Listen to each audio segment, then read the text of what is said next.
Everyone thinks they already know what kills a Toyota hybrid, and the answer is almost always the same: the battery. That's the fear. One day it fails without warning, and you're stuck with a repair bill that makes the car not worth fixing. So people fixate on it. They buy or avoid these cars because of it and blame it whenever something goes wrong. But that's not what actually happens in the real world. Ask technicians and hybrid specialists who work on these cars every day, and a different pattern shows up. Most Toyota hybrids don't die from the battery.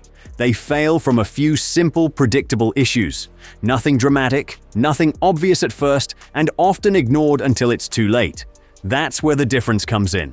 One owner stays on top of the basics and gets 250,000 plus miles with no major problems. Another ignores small warning signs, assumes it's a Toyota, and ends up with a failure that feels sudden, but wasn't. Same car, different outcome. If you own one or plan to buy one, this is what actually matters. Let's get into it. The first thing that quietly kills a Toyota hybrid isn't complicated. It's heat. Not sudden failure, not bad engineering, just heat that builds up over time when the cooling system isn't taken seriously. Every hybrid manages more temperature than a regular car. The engine, inverter, and hybrid transaxle all generate heat, and everything depends on stable temperatures to last. Toyota designs these systems well: separate cooling circuits, electric pumps, and proper airflow. But it only works if it's maintained. This is where things go wrong. Coolant gets treated like it lasts forever. Small leaks get ignored. Radiators slowly clog with dirt and debris. Nothing fails right away, so it doesn't feel urgent. Then the temperature starts creeping up. Not enough to panic, just enough to ignore. That's all it takes, because overheating doesn't have to be extreme. Small repeated heat spikes slowly wear things down. Metal expands more than it should. Gaskets weaken. Oil breaks down faster.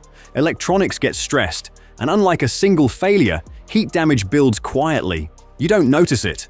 But the engine does. The inverter does. Every time it runs hotter than it should, its lifespan gets shorter. A lot of random hybrid failures trace back to this. The next thing that takes out Toyota hybrids isn't dramatic either. It's oil. More specifically, how easily it gets ignored. Toyota's reputation makes many owners assume the engine needs less attention. Oil changes get pushed, cheaper oil is used, and intervals stretch because it's not working that hard anyway. And for a while, nothing happens. That's what makes it dangerous. Hybrid engines don't run like traditional ones. They start, stop, cool down, and restart constantly, especially in city driving. Short trips make it worse. The engine fires up cold, runs briefly, then shuts off before everything stabilizes. This cycle repeats, and the oil often never reaches full temperature. Moisture doesn't burn off, fuel dilution builds, and contaminants stay longer than they should. Delay oil changes on top of that, and the breakdown speeds up. At first, nothing feels wrong, but over time, damage builds quietly. Oil passages begin to restrict, lubrication weakens, piston rings stop sealing properly. Gradually, the engine starts consuming oil and wearing faster than expected. Eventually, something gives. By then, it felt sudden, but it wasn't. The hybrid system doesn't prevent this. If anything, it can hide it, since the engine runs less and warning signs take longer to show. But the wear is still happening. That's why some Toyota hybrids pass 300,000 miles easily, while others struggle much earlier. The difference isn't luck. It's about whether the oil was treated as a priority or an afterthought. There's a specific issue that affects certain Toyota hybrids more than others, and when it shows up, it catches people off guard. Because it never feels serious at first. It starts small, rough cold starts, brief misfires, or a slow, unexplained drop in coolant. Nothing that clearly signals a major failure, but underneath, something is building. On some Toyota hybrid engines, especially earlier designs, the exhaust gas recirculation system routes exhaust back into the engine. Over time, it builds up carbon. Not suddenly, just a steady buildup that slowly restricts flow.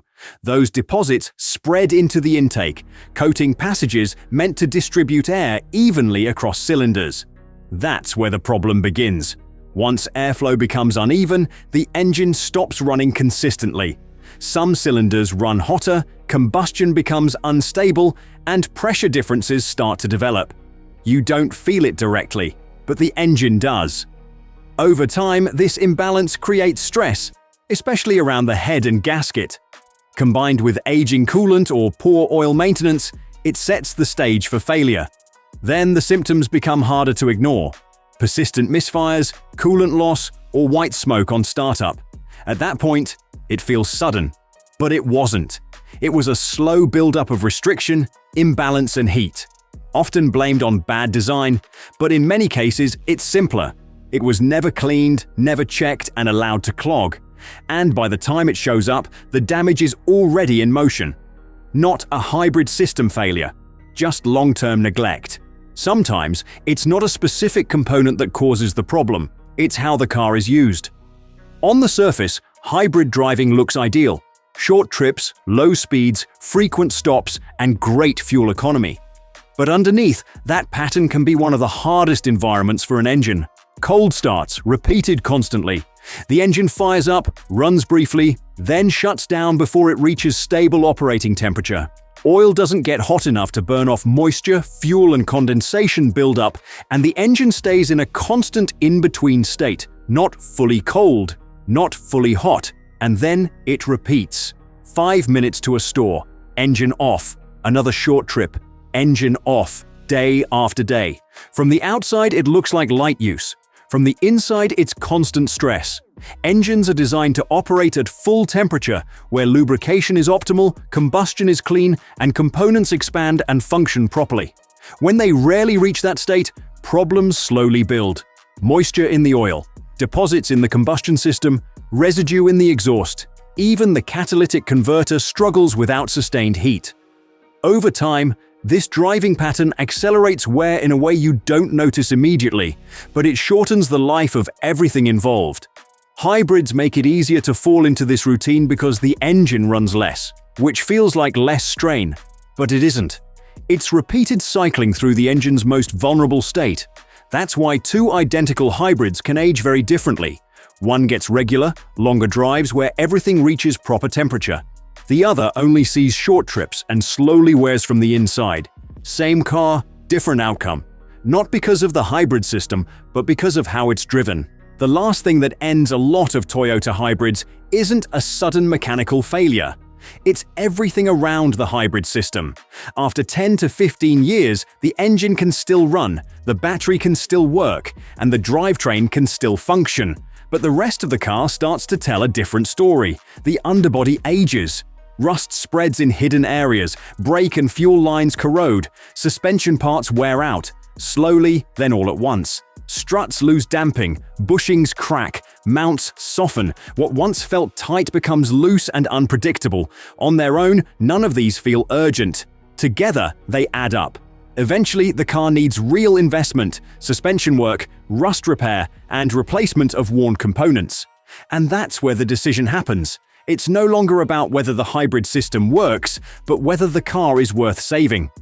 Many owners walk away. The repair cost outweighs the value. So even with a working battery and drivetrain, the car gets retired. From the outside, it looks like the hybrid didn't last. But that's not what happened. The hybrid system didn't fail, the car around it did, or simply reached a point where it wasn't worth fixing. And this happens all the time. Working hybrid systems sitting in cars that are no longer worth repairing.